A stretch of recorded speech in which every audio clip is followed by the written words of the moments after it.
Over to you. Thank you very much for this opportunity. I think I must confess that this is a very, very important subject for the mining industry and to some extent the Chamber of Mines as well. Of course, the Chamber of Mines speaks on behalf of the mining industry.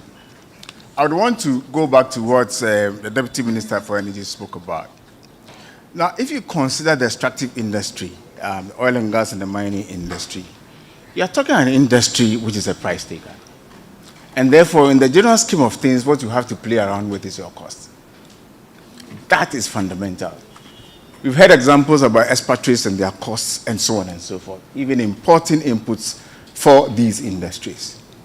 Look, if you are able to procure them locally and of the right quality and of the right standards, right pricing, trust me, companies in the extractive will actually procure them. It is so critical.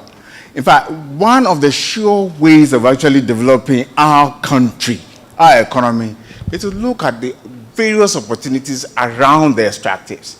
Because if you look at the purchase, the quantum of expenses out of, especially the mining industry, and I know it holds sway for the oil and gas industry as well.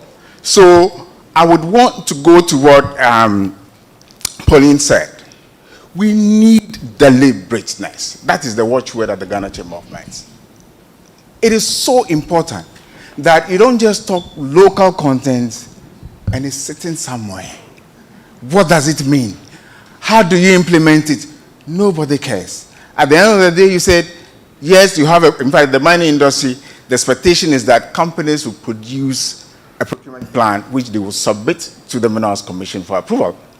Tweak here, tweak there, I think you can buy more, and so on and so forth.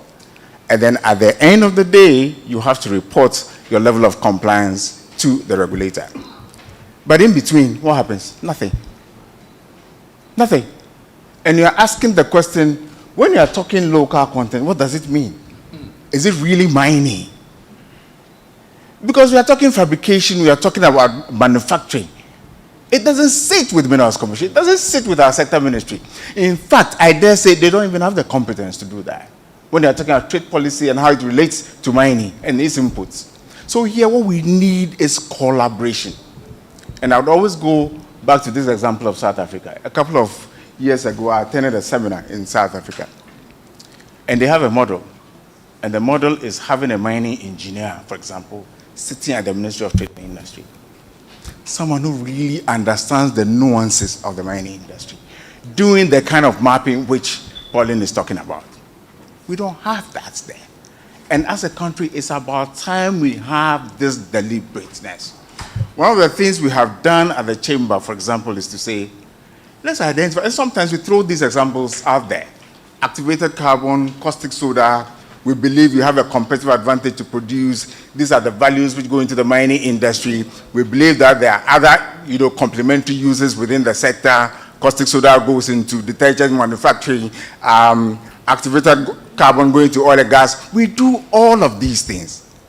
Go to Ghana's customs, get import data as a proxy for demand, throw that out there. In fact, as we speak, we have a portal on local content to say what are the strategic inputs which go into the mining industry.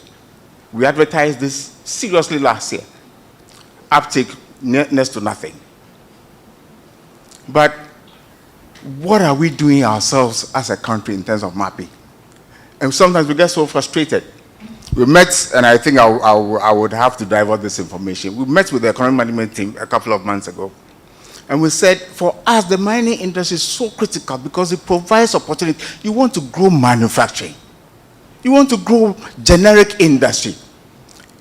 The other day I heard that we are going into export diversification. I said, that's fine. But what about opportunities you are actually churning out there? You are giving it out to others. Opportunities for you to retain the value within the country. Take that first, especially in areas where you have competitive advantage. But nobody cares. So what we have done, when we spoke with the economic management team, we said, look, we'll bend over backwards and help our country. Because we believe it makes business sense. You have to play with your cost. If you have local production, competitive, why not? At least you save on freight. So we said, University of Mines and Technology is a key ally of the mining industry. We are going to challenge you, and we do this from time to time when you have research, issues which we want, to have handle on, and we don't have the capacity to say, University of Mines and Technology, give us a mapping, what she's talking about. Give us a mapping of all the opportunities around the mining industry and how they speak to each of the other sectors of the economy. So we have a blueprint. This is what we believe we can do to help our country. And then once we have this blueprint, we then have to go out there to government and say, look, we believe we need that kind of support.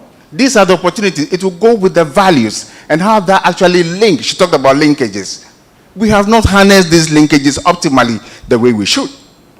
And it's about time we had a different mindset about the extractives. Because if you are able to harness the resources and the opportunities around the extractives, especially mining, you'll be amazed how far we will go as a country. People talk about import substitution, but I've been informed that these days we talk about what? Import competition. The ability of the local company to compete with imports. Because if you consider our law, the Minerals and Mining Law, it talks, Section 105, it talks about the responsibility of a company to procure to the maximum extent possible, consistent with the economy, safety, and efficiency. So it just tells you, it is not just local content for local content's sake, because you don't want to destroy value.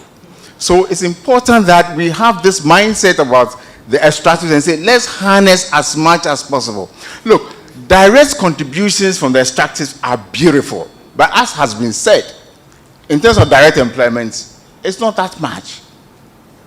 Years ago, Anglogo Ashanti Obuasi would hire about 10,000 people directly. It's not possible any longer because mining is so tech-driven now. Anglogo Ashanti Obuasi, we heard that next year, around the third quarter, they are going to start production. We know that the game has changed. It is going to be so mechanized. And therefore, the direct jobs will be so limited. But the opportunities are within the value chain. And we need to address this, harness them, identify them. What are the gaps? One of the beautiful things we did about 8 years ago is a partnership between IFC, Minerals Commission, and the Chamber of Mines. We said, yes, we've been talking, even long before the LI 2173 came into being. We said, this is something we've been talking about all the time. I think we need to have a handle on this. So again, to the question of audits. So what did we do? We said we're going to do a kind of a gap analysis of all the supplies which come into the country based upon local production. It really, really opened our eyes and really helped us. Under the LI 2173, for example, Minerals Commission is mandated to issue what we call a procurement list. The first list, which was issued, had 8 items. Subsequently, they've added 11 more. We are told they're getting themselves ready to issue a lot more. But that seminal work really opened our eyes because it identified these inputs and the capacity of the respective companies within the country to produce them. So they were actually graded. Margin of about 2% with the highest content of Ghanaian ownership, employment, and management should have preferential treatment, more or less like a margin of preference. So, although it is not defined as local content, we have elements of that which points us into the right direction. So, I want to conclude by saying that the extractives, especially the mining industry, we believe that beyond the direct contributions that the mining industry and the oil and gas industry, makes to government. In fact, in the last 6 years or so, the mining industry has been the leading contributor in terms of fiscal collections by the GRA. When it comes to exports, merchandise exports, last year mining industry accounted for 43%, much, much more than the combined contribution of oil and gas and cocoa. But we believe we can do more. There's so much scope for us to deepen this. We are talking about unemployment. It is inherent. The opportunities are there. Again, I know for sure that some of the service providers are actually supplying into West Africa, which is a good thing. In the last few years, we've had a thriving mining industry within West Africa. Of the 10 highest gold producing companies in Africa, 5 come from West Africa. It just tells you the opportunities we have. If we position ourselves well, the market is not just Ghana. The market is within West Africa. Of course, there may be occasions or situations where when you do the metrics, you do the mathematics, the numbers may not add up until you look at the wider sub-region. I would want to end by saying that if you don't take advantage of the opportunities around us, our neighbors will take advantage. And before long, we will actually be procuring goods and services from them. Thank you very much. Thank you very much.